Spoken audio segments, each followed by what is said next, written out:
Assalamualaikum warahmatullahi wabarakatuh. Kami dari kelompok 3 yang beranggotakan Wahyudi Nur, Halifatul Jannah, Salmia, Khairun Nisa, dan Indira Rudia Wartini.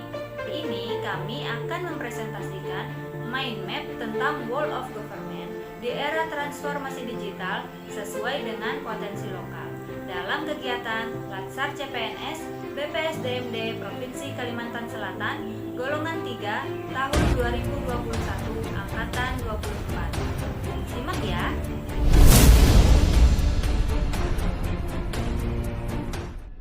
Sebelumnya marilah kita mengenal tentang WOG. Apa sih WOG itu? World of Government adalah sebuah pendekatan penyelenggaraan pemerintahan yang menyatukan upaya-upaya kolaboratif pemerintahan dari keseluruhan sektor dalam ruang lingkup koordinasi yang lebih luas guna mencapai tujuan-tujuan pembangunan kebijakan, manajemen program, dan pelayanan publik. Hal kualitas pelayanan publik yang diartikan sebagai tingkat kepuasan konsumen yang dalam hal ini adalah masyarakat. Jenis kualitas pelayanan yang baik adalah jenis pelayanan yang memuaskan dan sesuai dengan pelayanan yang diharapkan oleh konsumen. World of Government dilakukan dalam lingkup pelayanan publik dalam bentuk penyediaan barang dan jasa yang merupakan kebutuhan masyarakat. Disinilah betapa pentingnya peran pemerintah dalam pelayanan publik kepada masyarakat. Yang pertama adalah pelayanan dalam bentuk barang, seperti barang yang dibutuhkan masyarakat, seperti misalnya jalan, pembangunan perumahan, jaringan telepon, listrik, air bersih yang mudah dijangkau oleh masyarakat. Kemudian dalam bentuk jasa adalah misalnya di sini di kepolisian ada pengurusan perpanjangan STNK yang pembayaran pajak kendaraannya bermotor di kantor Samsat. Unsur instansinya ada yang di kantor Samsat itu ada kepolisian, Jasa Harja, dan Dinas Pendidikan Daerah. Terkadang juga dilengkapi dengan bank daerah setempat di mana kantor Samsat itu berada. Praktek World of Government dalam pola pelayanan publik terdiri atas yang pertama, pola pelayanan teknis fungsional, yaitu suatu pola yang diberikan oleh instansi pemerintah sesuai dengan bidang tugas, fungsi, dan kewenangannya. Contohnya seperti pemungutan pajak yang dilakukan oleh kantor pajak. Yang kedua adalah pola pelayanan satu atap, yaitu pola yang dilakukan secara terpadu pada instansi pemerintah yang masih terkait sesuai kewenangannya. Pola ini tidak meleburkan wewenang instansi yang ada di dalamnya. Sebagai contoh, pengurusan perpanjangan STNK di kantor Samsat. Unsur instansi yang ada di kantor Samsat terdiri dari kepolisian, Jasa Harja, dan Dinas Pendapatan Daerah. Ada pula kantor Samsat yang dilengkapi dengan bank daerah setempat.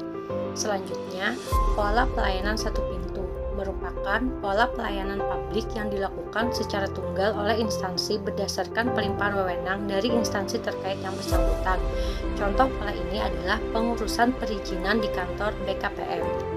Yang terakhir, pola pelayanan terpusat adalah pola pelayanan yang dilakukan oleh suatu instansi pemerintah yang bertindak sebagai koordinator terhadap pelayanan instansi pemerintah lainnya yang terkait dalam bidang pelayanan masyarakat yang bersangkutan. Contoh pola pelayanan terpusat adalah kepengurusan paspor oleh kantor imigrasi dan kepengurusan akta kelahiran oleh Dinas Kependudukan dan Pelayanan Sipil.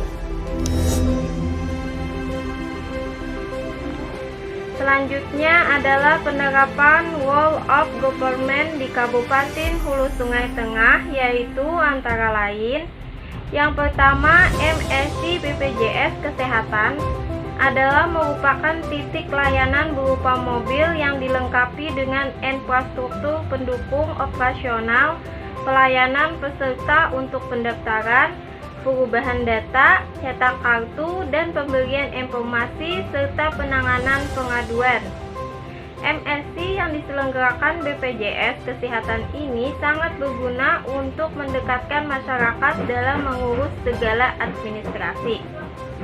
Yang kedua, Samsat Keliling adalah sebuah tempat yang digunakan untuk melakukan update layanan dan jadwal terbaru untuk layanan pengesahan STNK setiap tahun, pembayaran PKB dalam kendaraan dengan metode jemput bola, yaitu dengan datang ke pemilik kendaraan atau wajib pajak yang jauh dari pusat pelayanan Samsat Induk. Yang ketiga, PSC atau Public Service Center 119 adalah pusat komunikasi dan tim reaksi cepat pertolongan pertama pada kasus krisis kesehatan akibat kecelakaan lalu lintas, bencana kebakaran, serta bekerja sama dengan tempat pelayanan kesehatan darurat yang sesuai secara bertahap. Di masa pandemi ini, PSC merupakan suatu pelayanan yang sangat dibutuhkan oleh masyarakat dalam menangani kasus COVID-19 dengan cepat, tepat, dan cermat. Dan yang terakhir adalah Teras BRI, yaitu suatu layanan fisik dari Bank BRI, biasanya dimanfaatkan masyarakat untuk berbagai aktivitas transaksi, baik itu setor tunai dan juga tarik tunai. Selain itu, Teras BRI juga melayani berbagai aktivitas perbankan, layaknya kantor cabang, karena mobilnya juga dilengkapi dengan berbagai mesin penunjang seperti mesin ATM.